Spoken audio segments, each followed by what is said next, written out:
এইটাই তাইলে ওই জঙ্গল যে জায়গা থেকে আমাকে শয়তানটা খেদাইতে হইব। কিন্তু ভাই আমরা এই শয়তান খেদামো কেমনে? আমরা তো কোনো প্রফেশনাল জানা। আর আপনি কি ভুলে গেছেন আমরা কেমনে কেমনে ধান্দা আইছিলাম? দেখ, তোর অনেক রিকোয়েস্ট করছিস দিকে তো করে আমি এই গ্যারেজে চাকরি দিলাম। আমার গ্যারেজের একটা সুনাম আছে, দায়িত্ব ভালো করে পালন করতে হইব। সকাল সকাল ও জাতীয় সঙ্গীত কইতা থাকে।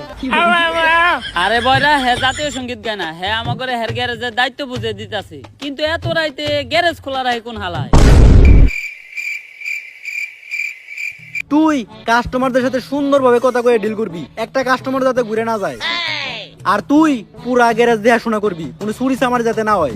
চিন্তা করেন না, সব ক্লিয়ার দেখি আমি। আমার চোখ ফাঁকি দেওয়া সম্ভব না। এই নাটকিরপো ওদিকে যা। আর তুই গ্যারেজে প্রত্যেকটা গাড়ি ভালোভাবে ওয়াশ করবি, কোনো কাস্টমার যাতে কমপ্লেন না দেয়। কি কইলো স্যারে? হ্যাঁ মাইয়া আমার লগে বিয়া দিব? জানতাম, চেহারা তো আমার খারাপ না, চুলগুলাও শাহরুখ খানের মতো। হ্যাঁ মাইয়ার লগে বিয়া দিব মানে গ্যারেজের মালিকই তো আমি। যাই আরাম করি গা, এমন থেকে আর কাম কাজ করার কোনো চিন্তা নাই। এই ভাই, এই গাড়ির সামনের চাকা টায়ার আছে নাকি?